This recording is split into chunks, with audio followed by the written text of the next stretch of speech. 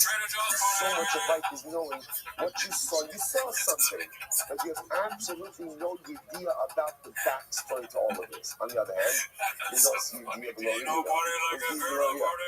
What's Yediyah below Yediyah? Shavuos, right? Shavuos is Yediyah below Yediyah. And ultimately, I know that there are certain things that are true in this world, even though I have not seen them.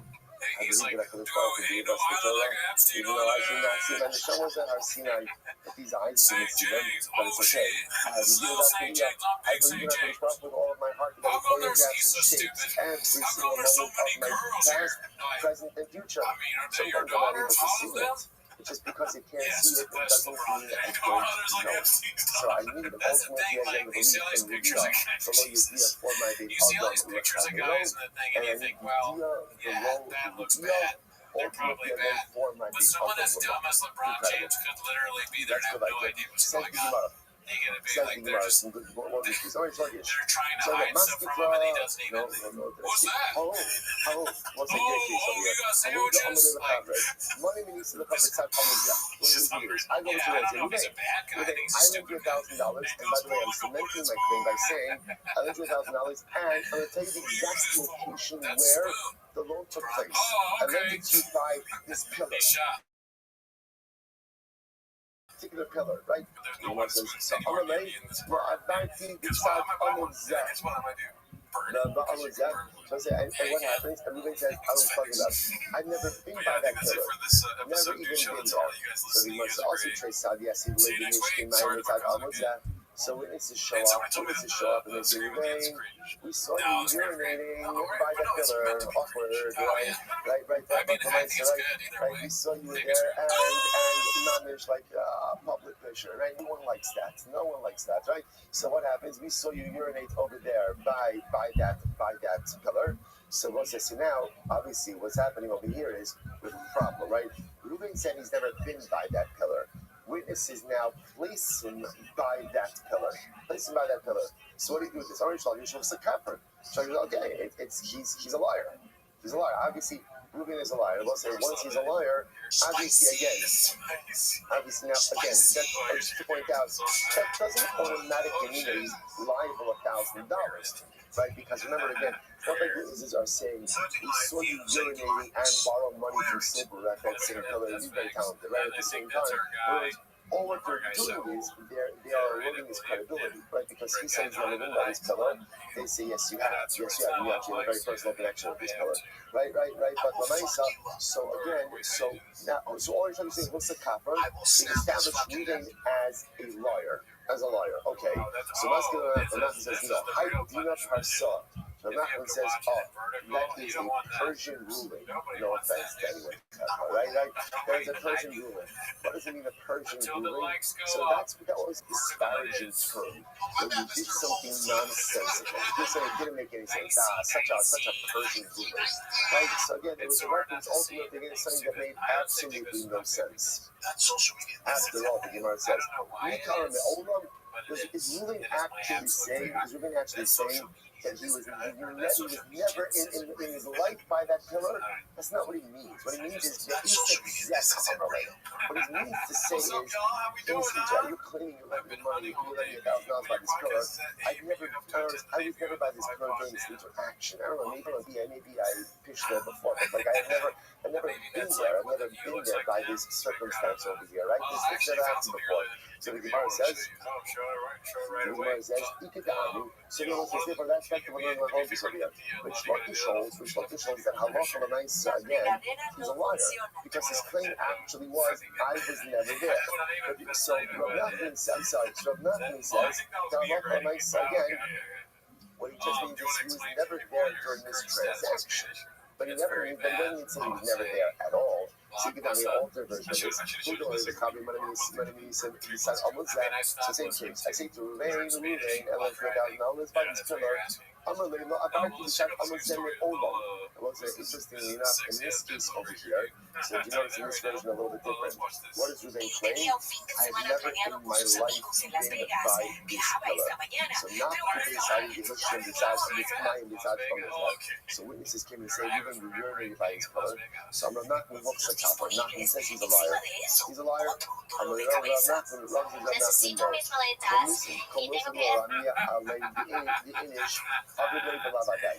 it's actually very important for us to tell. We find many different cases in halacha. A little bit translated. Anything that a person doesn't have to remember, he doesn't remember. Right? Anything that I'm not obligated to keep on my mind, obviously, often I'll do it, but that's because I remember it. So we'll say, this section is very profound. If I don't have to remember it, I don't remember it. So therefore, because a person need not keep an accounting of all the places where they urinated, right? Therefore, again, halacha l'maisa, we assume a person does not remember that. And therefore, if halacha l'maisa, a person doesn't remember urinating in a particular place, that is not indicative that they are not telling the truth. We will say, by the way, there's a tremendous amount of hostility in this as well, that we remember the things that are important for us to remember. And if we don't remember something, generally, that is indicative that it wasn't important. That's why I will say sometimes it happens to be that maybe you missed a birthday, or perhaps an anniversary, or perhaps some other important life cycle date, or perhaps someone else in your life maybe got very upset, and you're like, one second, but what about the other 364 days a year? I remembered everything. So again, perhaps if you've ever been in this situation, you will know that argument doesn't really hold water. And the truth is, there's merit to the argument. There's merit to the anger, I should say. Because at the end of the day, again, we remember the things that are important for us to remember.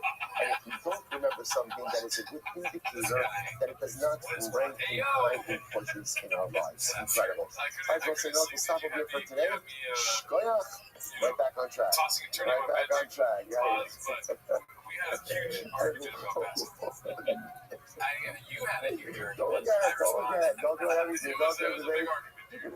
We'll script these things a lot faster than this. All right, everyone. I will say one thing. Time was on your side. Time was on my side. Because time, everyone in the world. I'm trying to lose the argument. What day does our episode drop? Tuesday. Right. What was this Tuesday in the basketball world? Was it like some kind of invitational game or something? It was the NBA Cup. It was, yeah. All right, so we'll say good morning. Let us begin. Look it up. Getting our young kid. Let's to begin. Another week of Masechtas Shavuos together. Begin by thanking all of our sponsors. So thank our annual commentary sponsor for the year, Tough Shin. Before the NBA Cup happened, what happened in the comment section, dude? I don't know, man. One person the place in Mishpach of Eretz there was like 50 some odd comments. dedicating So overshoot I and lost the argument, first of all. Well, people don't like LeBron James. I may be wrong about this that. year, as a plus from Soros Noble Small Abundance Show. Commentator sponsors for the month of Sivan Amalin Latova, Stephen Parizin, for dedicating all the Shiurim and Joshua. So this month, in loving memory of Steve's mother, Doris, the Zin, Laura, Bas, for his strong Yoa, and the Tom Rafa. And the Dakumi sponsors for the Yuda Rafa, Mazel Tov, on the bliss of their grandson, going to their children, Nachum and Mela Rivka. Mazel Tov, that read the name, Asher Zelig, Merza Shem, Zakatan Gagulia, Shishinitas, the Risky, and Kai's the Fedora, the football, and Icy Token. Mazel Tov and Mazel Tov. We will say that, let us begin. As always, we dedicate our learning and the our precious passages, may we hope and therefore shall bring them home. The Shalom and the Karach and the Mitzvahs of all the soldiers may they be successful. The Chol Maaseh Yedei. So we'll say, let us be a great sugya ahead of us today. And that's in Lamed Aleph. And our Rabbi Richter got onto the top of Lamed Aleph, once again making me look bad every single Shabbos. Well, all right. Fine, we're going to pick up the word section on Lamed of the basis. I want to start the sugya. Just in a complete way, picking up 5 lines up in the bottom, 10 Rabbanon. So you want to say this fast. So Lamed is 30 beats on Rabbanon. Then Rabbanon, 9 or Dayin. So Yasa Semi Golden Bar. This is a very quick down Gemara. Anyway, if you look at Rashi, what is mentioned as Semi Golden, much like Semi Golden is a defense. How do you know that a Dayin should not defend his position? Everyone said, what does that mean? It sounds like a Dayan should defend his position. So Rashi HaKadosh says, about 8 lines up from the bottom, in Dan Din, the Libo no Kvom. Let's say a judge adjudicated the case, and his heart is Libo no Kvom literally means, like it literally means like his heart is beating. What it means is he feels uncomfortable with his legal decision. Gomer Shutah, his heart's telling him, there's something that's not right about this. Lo Yaksik Dvarav Lahavi Rayos, La'amid Shubo Shlapsa. He shouldn't try to justify his position because he is embarrassed to recant. And what should he do? He should endeavor to try to adjudicate the case correctly.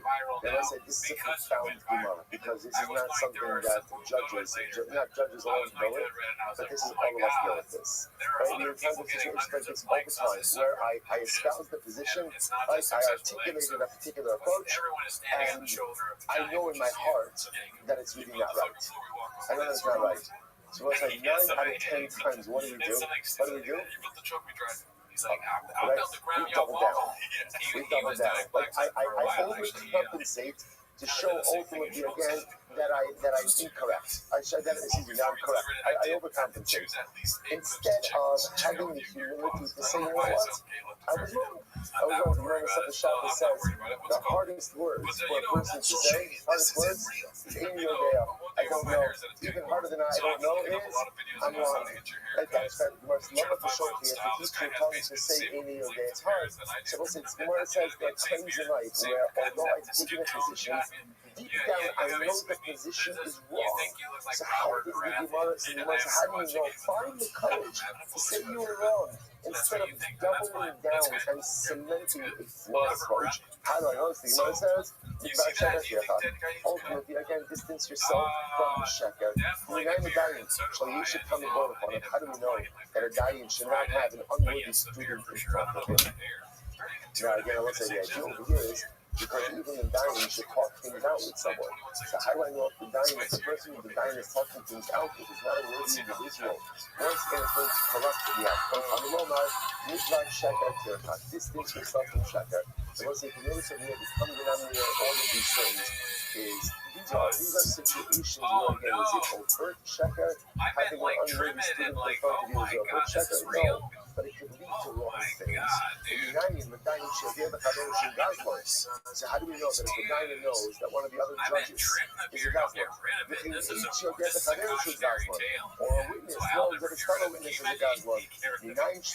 How do we know that you should not combine with that right? You should not sit on the basement of such a person. You should not sit upon the testimonial unit with a person. Ultimately, again, this is something most now what's the Kiddush over here? The Kiddush over here is that, let's say, if I'm a witness, I know that I'm saying the truth. I mean, my fellow witness is saying the truth. So over here, there's no sheker occurring over here. Because it's quite fascinating because we recognize, halacha always recognizes the idea that all of us are made up of multiple parts. and some of those parts are good, and some of those parts are not good. Right? No one is an absolute. But still, when it comes to judgment, I can't participate in the judicial process, in either the capacity of a judge or the capacity of a witness, if I know that the other people involved are dishonest. I can't. It just corrupts the entire thing. Good. And right, okay. I'm sorry. Good. So let's say, how do I know that if a dayan knows that the legal proceedings are corrupted? So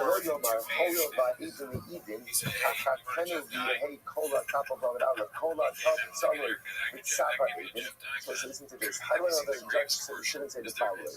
The judge knows that the legal proceedings are corrupted. He knows that something is not right over here. But essentially what he says is, it's not my problem. It's not my problem. The witnesses are giving their testimony, and if there's fallout because what they're saying is false, it's on them. How do we know that a judge shouldn't say that? Talmud Omar, midvar sheker tircha. Distance yourself from sheker. This is so profound because what this case is highlighting over here is the not my problem approach. Right? I'm involved in something. I know that the process is not good. I know that the outcome is not good. And sometimes in life it is so easy to say, you know what, it's not my problem. I'm a judge. There's a process. There are witnesses over here. They're going to say what they're going to say. If they check out, they check out. And if there's a problem, it's on their head. It's not true. If you're involved in some way, it's your problem. You know, this is reminiscing of Hashem the Bakadosh. The Rabbi said that in this world, there's nothing we don't see that HaKadosh Baruch Hu didn't want us to see. And there's nothing we don't hear that Hashem didn't want us to hear. And if we see it and if we hear it, it's because HaKadosh Baruch Hu wants us to do something about it. So often in life we see broken situations and we say, okay, not a problem, not a problem. If it wasn't the problem, you wouldn't have seen it. If it wasn't the problem, you wouldn't have heard it. If you're there, if you're present, and now you're knowledgeable, if the Baruch is saying it is your problem, try to do something to remedy it. Incredible. You know the problem. She is sure to say that the world is beyond the whole law here. The night show you show. How do we know that if the student is sitting before his Rabbi and the student sees some type of source, he sees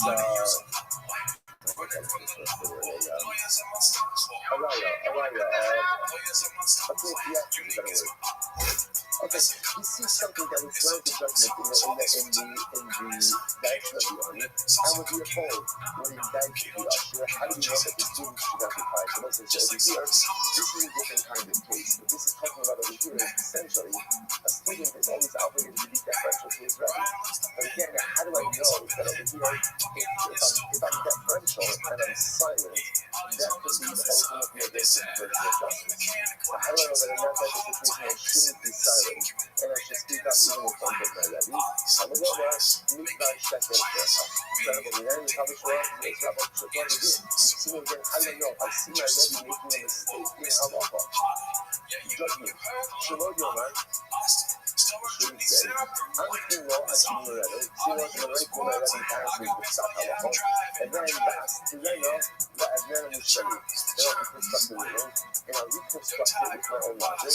This will be my right, this will be my right to comment. Talmud Omar, midvar sheker tircha. So again, what's fascinating over here is in the previous case that the most highlighting is the idea that midvar sheker tircha says, even though there's a normal code of conduct, and the Talmud should not go ahead and contradict the Rabbi, if the Talmud seeks a potential perversion of justice, the Talmud has an obligation to stand up. In this case over here, this is where the midvar sheker tircha what's occurring in this case?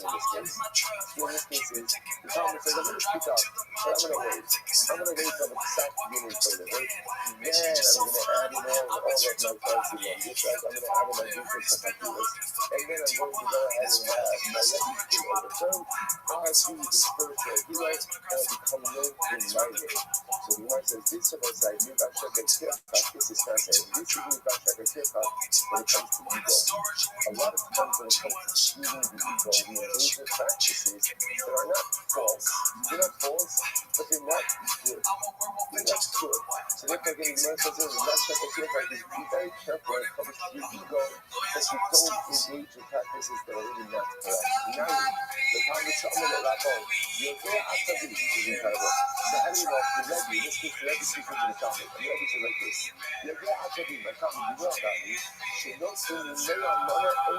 Welcome back to Tim is a Shop. Thanks for tuning in. As always, join the Patreon, join the Reddit, join the Discord. On our Patreon, you get early access of this show, Tim is a Shop, which you know love. But that is not why you're here. You're here because we are getting the sound machine to let me do it. Because we forgot, we get excited because we get these heated discussions about the history of subreddit, job, Slow Joe's new talk show, and the Crystal Eve yeah, now I have two agents to extract the money. There's only one problem. One little thing we usually never argue. The problem is it has no first-hand knowledge of this law. But the Rabbi is saying, you know me, and I would never lie about something like this. So I'm asking you essentially to trust my credibility and essentially combine with this a so you must just tell me, no, you got to check it there. But the party says, no, you got to check it there. You got to check it there. You got to check it there. How about that Shakur come a Shakur?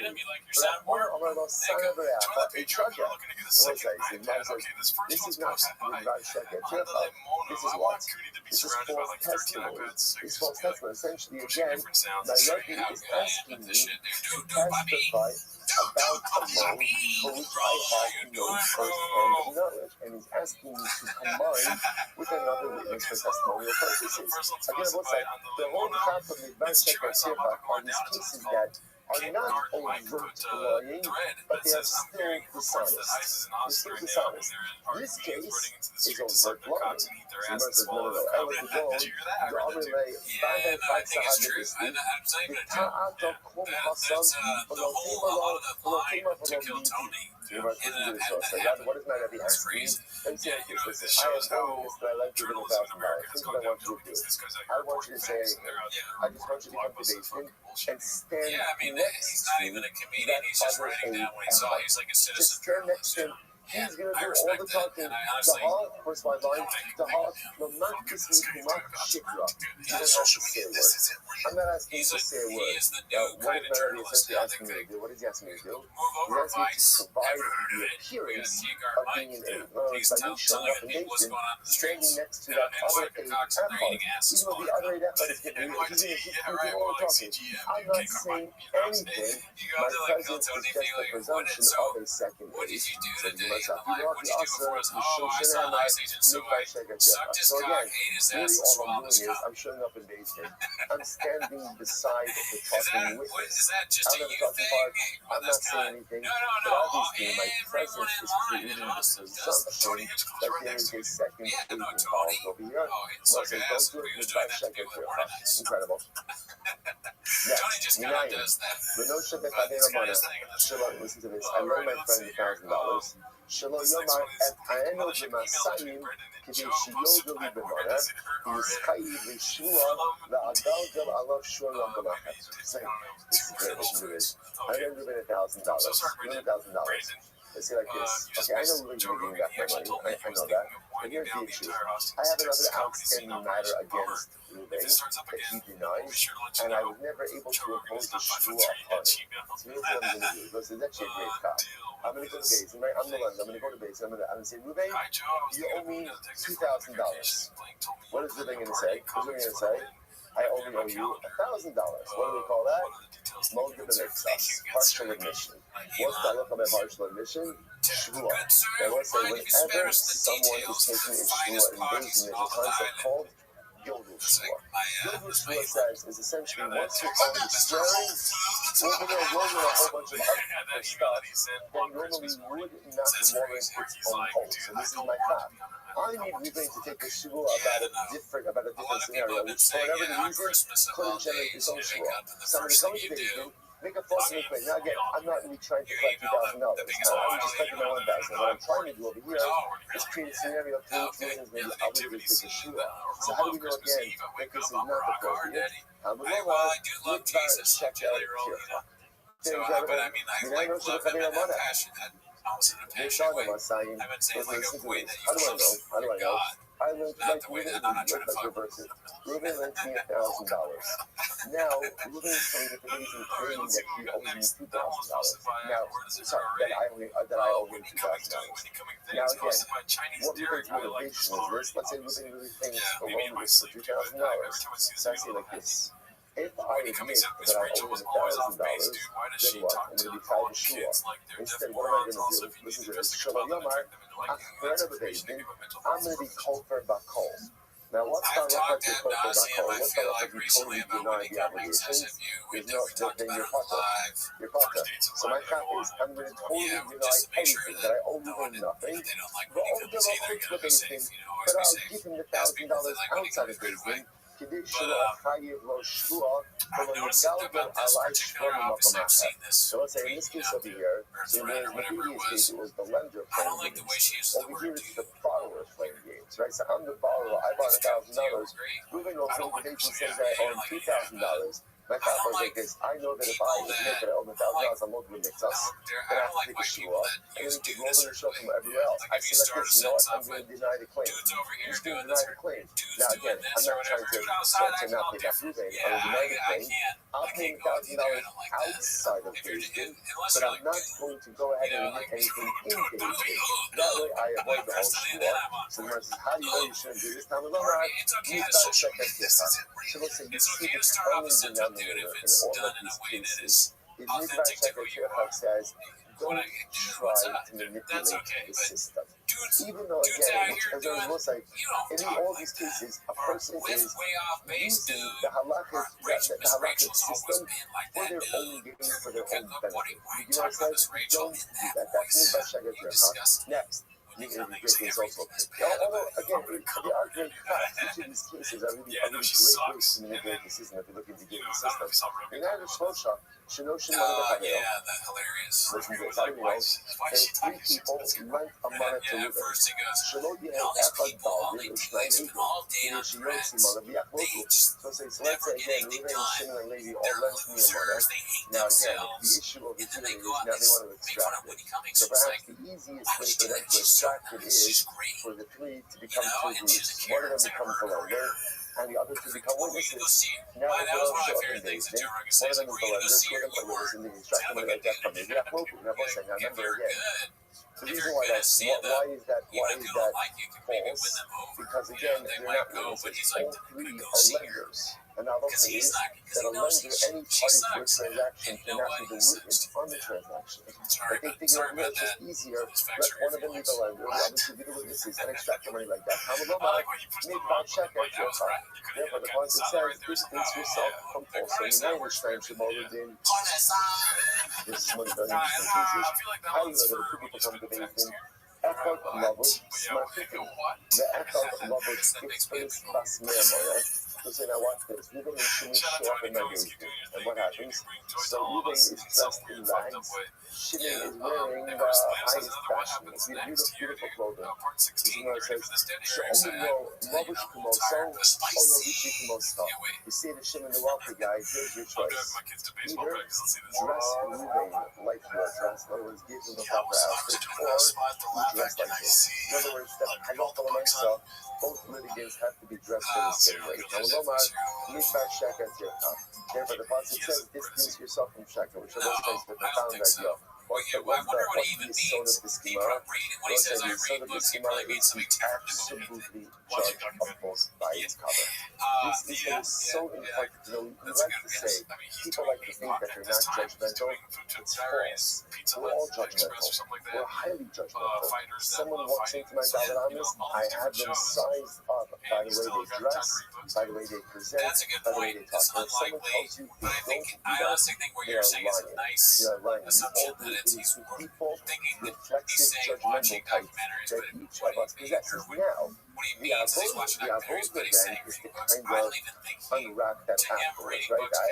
Now, after I do that, the goal is, okay, I want to get to know you, I want to get to see you. But it is very important to understand that that is the reflection. I will say, by the way, it's not a bad thing. Why is it not a bad thing? Why is it not a bad thing? It's part of one of the most important and innate things or drives that the Sparkle has given us, which is It's a comment like I'm not self-preservation. funny. Right? What book was that? The Oh, it's on idea is YouTube. This because guy I assess everyone, about me. I'm always on the lookout for things that are threats to me. That's the Sparkle part, which is good. Otherwise, I'm always on alert for things that have some. So therefore, again, by definition, anything that comes into our dollar, I'm There's a whole always chapter that assess it. We're always against assessing. thing That's how by you can Shorty assess a Pie threat. there. That's how you can assess What friend is he or foe. talking about? So by Oh, yeah, definition, this is that. how we see the world. It is so incredibly important that we are judgmental. We size people up within the first 30 seconds of speaking to them, how they look, how they dress, how they talk. So therefore, the Gemara says, even great Rabbanim do this. Say coming to bathe and just know, bathing is going to see two guys. One is well dressed and one looks like a schmata. Bathing is going to form your perception of these people and their taste within the first couple of seconds in your husband. Therefore, neither litigant should have an unfair advantage over each other. And therefore, we say to the wealthier of the two, you have the choice, right? Because the poor guy doesn't really have much wardrobe choice. So again, at the end of the day, your choice is either you go ahead and dress like the pauper, or give the pauper a nice outfit. That's incredible. Kumar says, Kiyava also becoming the Rabbi. Promise, like, as long as I'm as comfortable as possible, I'll be okay. Who's in the kaifu, the toast Medina. You were talking about take off your shoes, and then come to this. I guess sometimes people came in with different types of footwear, right? So the nice, again, in order that no one should look more frustrated than the other, people would take off their footwear, and then they would come in for them. Incredible. Nine, so you should be Balvin Kaver, for the several Balvin Kaver religion. So it's a Balvin Kaver. Because how do you know that halacha nice again? What about following days? So you think it should be our front of days. So let's say you didn't get there early. How do we know that the dining should not listen to them, right? They should not engage in any type of conversations about the Din Torah before Shimon gets there. Talmud Lomar, Mizbar Sheker Tircha. Incredible, makes sense. That's hilarious. So again, there's a bounty on his head. if you notice, I think he did say that, this Mizbar Sheker Tircha has a very wide application. Right? So again, you see it being applied in multiple ways. So in certain respects, Mizbar Sheker Tircha means don't manipulate the system, because like a lot of the cases you saw before, as I say, we started out this menu, Mizbar Sheker Tircha means if you know something to be untrue, no matter how much time you have invested in that shita, in that particular position, be courageous enough to go ahead and walk away from something, even though you know that, even though you've invested a lot of time in building it up, but if you know that it's untrue, find the courage to walk away from it and find the courage to gravitate towards truth. Then you got to do a bunch of cases of manipulating the system in order to go ahead and create the reality that you want. Even though, again, the manipulation itself is not really true. Now, in these last cases, it's about giving an unfair advantage to one of the litigants, right? If they're dressed differently, different footwear, speaking to one of the litigants above the other. That's also Mizbar Sheker Tircha. So Gemara says, Rav Kahana must, so Yakin Dvara, with Dayan Kodesh Yavov Balvin Chavero. So this is very interesting. So in the previous case, you know, talking to the diner.